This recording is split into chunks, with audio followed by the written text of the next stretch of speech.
बिस्मिल्लाहिर्रहमानिर्रहीम। Dear students, अस्सलाम वालेकुम। रिलैक्सेशन मेथड की कुछ कन्फ्यूजन चल रही थी, तो ये हमारे पास एक क्वेश्चन है, रिलैक्सेशन मेथड के ज़रिए सॉल्व करना है। इसको समझ लें। ये है जी सॉल्व बाय रिलैक्सेशन मेथड, और ये तीन इक्वेशंस हैं, 10x - 2y - 2z = 6। इसी तरह ये वाली या ये वाली है। सोल्यूशन की तरफ आते हैं। अच्छा जी, पहली चीज़ आपने इन सब को उठा के दूसरी तरफ ले जाना है और हमारे पास बन जाएगी ये वाली इक्वेशन। ये ऊपर वाली, ये सब उठ के इस तरफ आ गए, और ये सारा जो है ये बराबर होगा R1 के।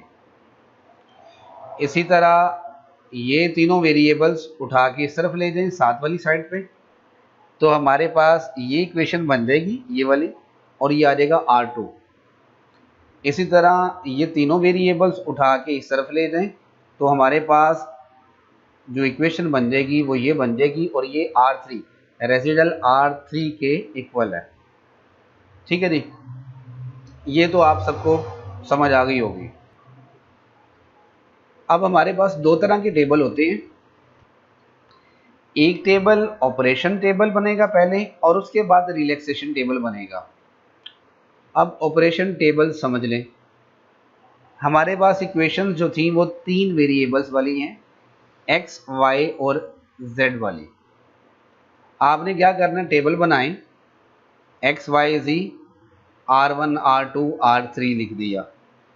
अब जनाबे अली आपने ये जो x, y, z है ना, इसको आइडेंटिटी मैट्रिक्स से फिल कर देना है। कोई भी क्वेश्चन आ जाए, आपने इसको आइडेंटिटी मैट्रिक्स से ही फिल करना है, x, y और z वाले को। ठीक हो गया, ये तो हो गया क्लियर। अब मैं ये समझाने लगा हूँ, इस पे थोड़ा सा फोकस कर लें। मैं भी फोकस करता हूँ, ये लें। अब देखो जी, ये है R1, R2, R3। ये जो -10, 1, 1 है ना, ये असल में तीनों x की वैल्यूज़ हैं, इक्वेशंस में से निकाली हैं। अब ज़रा देखें, इस इक्वेशन में ये है x, पहली वाली R1 वाली में, उसमें x के साथ कोफिशिएंट कौन सा आ रहा है, -10, तो ये आ गया -10। ठीक है जी। उसके बाद R2 के नीचे क्या है, 1, और ये है R2 वाली इक्वेशन। इसमें x का कोफिशिएंट क्या आ रहा है, ये देखिए, ये x है ना, तो ये इसके साथ कुछ नहीं है, तो इट मीन्स 1 है, तो इस 1 को हमने यहाँ लिख दिया। उसके बाद ये है R3। R3 में x का कोफिशिएंट क्या आ रहा है, 1, क्योंकि x के साथ कुछ नहीं है, इट मीन्स 1 है, तो ये देखें R3 के नीचे 1 लिख दिया। ठीक हो गया। ये लाइन जो है ये x के कोफिशिएंट्स की है, तीनों इक्वेशंस में से निकाले गए हैं।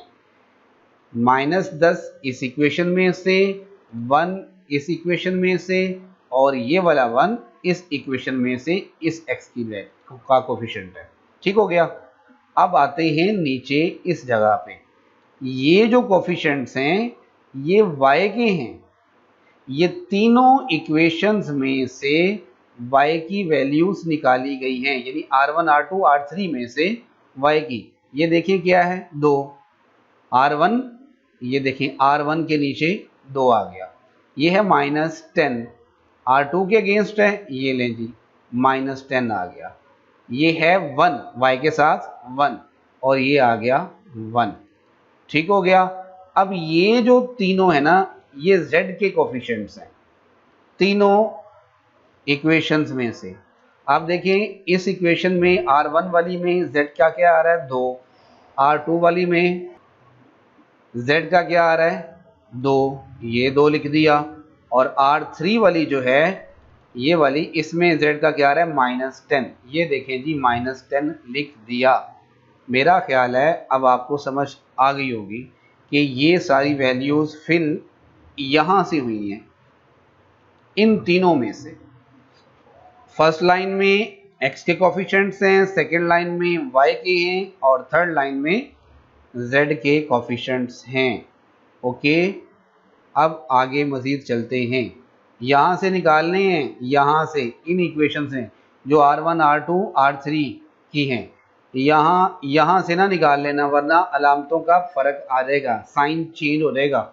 समझ आ गई? ये रेजिडल्स R1 R2 R3 की जो इक्वेशंस हैं, इनमें से निकाल के ये वैल्यूज़ फिल कर दी हैं।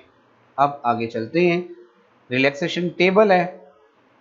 अब देखो जी, रिलैक्सेशन टेबल में आपने क्या करना होता है, स्टार्ट में x, y और z इन तीनों को 0 0 पुट करना है। ओके, तीनों को 0 0 पुट करना है। अब ज़रा करें पुट 0 0 इन्हीं में यहाँ x y z 0 0 हो गया, क्या बचा, R1 किसके बराबर आ गया, 6 के। यहाँ पर x y z 0 0 पुट किया तो R2 किसके बराबर आ गया, 7 के। यहाँ 0 0 पुट किया तो R3 किसके बराबर आ गया, 8 के। तो ये देखें, R1 आ गया 6 के बराबर, R2 आ गया 7 के बराबर और R3 आ गया 8 के। ठीक है, ये जब हमने x y z तीनों को 0 पुट किया यहाँ पर पहली वाली में, तो R1 की वैल्यू निकल आई, दूसरी वाली में पुट किया तो R2 की, और इसी तरह तीसरी वाली में पुट किया तो R3 की वैल्यू निकल आई। ये काम कर लिया आपने। अब उसके बाद अब हमने देखना है कि इन तीनों वैल्यूज में ये तीन जो निकली हैं, इनमें से सबसे बड़ी वैल्यू कौन सी है। माइनस का साइन आपने इग्नोर कर देना है, अगर किसी के साथ आ भी जाए आपने समझना है सारी पॉजिटिव ही हैं। फिर देखना है कि तीनों में सबसे बड़ी वैल्यू कौन सी है। अब आप देखिए 6 है, 7 है, 8 है, तो तीनों में सबसे बड़ी वैल्यू तो 8 ही आ रही है ना। तो हम इसको पकड़ते हैं, ये आ रही है R3 की पोजीशन पे। अब इस पे फार्मूला लगेगा, मैं फार्मूला यहाँ लिख देता हूँ, ये मैंने फार्मूला लिख दिया। अब चूंकि सबसे बड़ी वैल्यू है 8, ये 8 है, ये थर्ड पोजीशन पे है, R3 के नीचे आ रही है, तो लिहाजा इसके लिए फार्मूला लगेगा R3 वाला, dx3 is equal to R3 over A33 या C3 लिख लें, एक ही बात है। ठीक है, थर्ड रो थर्ड कॉलम वाली पोजीशन का एलिमेंट। अब जी वैल्यूज पुट करते हैं। R3 की वैल्यू हमारे पास क्या है, 8, और A33 की वैल्यू ज़रा इस इक्वेशन में चेक कर लें, तो ये है A11, ये है A22 और ये है A33। क्या है जी, -10, माइनस साइन इग्नोर कर दें, 10 को पकड़ लें, यहाँ लगा दें, तो ये 8/10 जो है ये 0.8 होगा, ये तकरीबन 1 के इक्वल आ गया, नियरली इक्वल टू 1। ठीक है, ये पता नहीं नियरली का साइन 1 ओके हो गया। अब यही 1 जो है ये पुट होगा नीचे Z वाली पोजीशन पे, और बाकी दोनों x और y 0 0 ही रहेंगे। अब आते हैं दोबारा, इनको फिल करते हैं कि यहाँ पे आप समझ कुछ नहीं लिखा होगा। अब हमने इन्हीं तीन इक्वेशंस में R1 R2 R3 वाली में हम क्या पुट करेंगे, x0 y0 और z1। चलें पुट करें, ये भी 0 हो गया, ये भी 0 हो गया, और ये क्या बचा, 2। ठीक हो गया जी, ये है 6, ये -2, सॉरी 6 जमा 2 कितने हो गए, 8। ये देखें जी 8 लिखा हुआ है। अब यही तीनों वैल्यूज सेकंड वाली में पुट करते हैं, x भी 0 z भी 0, तो क्या बचा, -10, सॉरी x भी 0 y भी 0, z1 पुट किया तो ये दोनों तो हो गए 0, यहाँ आ गया 2, 2 और 7 कितने हो गए, 9, ये लें जी 9 आ गया। अब आगे फिर चलते हैं, अब यही x0 y0 और z1 ये पुट करते हैं इसमें, तो इसमें पुट करेंगे तो आपके पास ये आ जाएगा -10 और ये आ जाएगा +8, -10 जमा 8, ये आ गया -2, ये आ गया जी -2। ठीक हो गया। अब आपने फिर देखना है कि इन तीनों वैल्यूज में सबसे बड़ी वैल्यू कौन सी है, तो वो हमें नजर आ रहा है 9 है। ये 9 जो है R2 की पोजीशन पे है। अब ये जो 9 है इस पे फार्मूला फिर लगाएंगे, क्योंकि ये जो ऊपर वाली थी ये R3 वाली थी तो फार्मूला 3 वाला लग गया। अब ये जो है ये R2 में बड़ी सबसे आ रही है तो फार्मूला लगेगा dx2 is equal to R2 over A22। R2 जो है आपका ये वाला है और A22 जो है इसमें ये A11, A22, A33, तो A22 जो है वो भी -10 है, तो माइनस को इग्नोर कर दें। अब आपके पास आ गया 9/10, ठीक हो गया ना।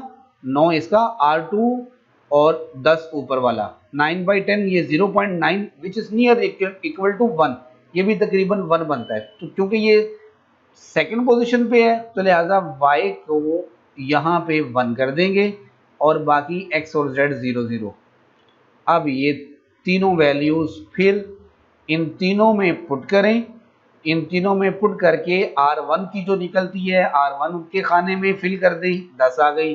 R2 की जो निकलती है वो इसमें पुट कर दें, R3 की जो निकलती है वो इसमें लगा दें। अब फिर आप देख लें इन तीनों में सबसे बड़ी वैल्यू है 10, तो जनाब अली 10 R1 की पोजीशन पे है तो फार्मूला लगेगा dx1 is equal to R1 over A11। R1 जो है वो आपको पता है 10 है और A11 जो है वो भी यहाँ पे चेक कर लें, ये देखें ये भी 10 है, तो 10/10 1 होता है, तो ये आपके पास आ गया 1। तो ये चूंकि R1 की पोजीशन पे है तो x की जगह लग गया 1, बाकी दोनों 0 आ गए। ठीक हो गया, यहां तक मेरा ख्याल है आप लोगों को समझ आ गई है। अब ये x की वैल्यू आ गई 1, y0 z0। अब इनको मजीद आप ऊपर वाली इक्वेशन पे पुट करेंगे तो ये चाहे वो जनी चलता जाएगा आगे। हमारा टारगेट था x, y और z की वैल्यू निकालना। x की वैल्यू 1, y की 1 और z की 1, ये वैल्यूज निकल चुकी हैं। बस इतना ही हमारा सोल्यूशन निकल आ गया। ये देखें ये 10/10 1 आ गया, कंप्लीट हो गया। और ये देखें x1 y1 z1। ओके, अगर आप ऊपर वाली इस इक्वेशन ये टेबल पे जाते हैं ना तो ये भी ऐसे ही निकाली हुई है, लेकिन इसने बहुत ज़्यादा वैल्यूज निकाली हैं, चलता जा रहा है। इतना लेंथी क्वेश्चन जो है एग्ज़ाम में नहीं आता, इसलिए आप इस पे ना खपें। जो मैंने समझा दिया मेरा ख्याल है समझ आ गया है। ओके, अल्लाह हाफिज़, अस्सलाम वालेकुम। बहुत शुक्रिया आपका, थैंक यू, अल्लाह हाफिज़, अस्सलाम वालेकुम।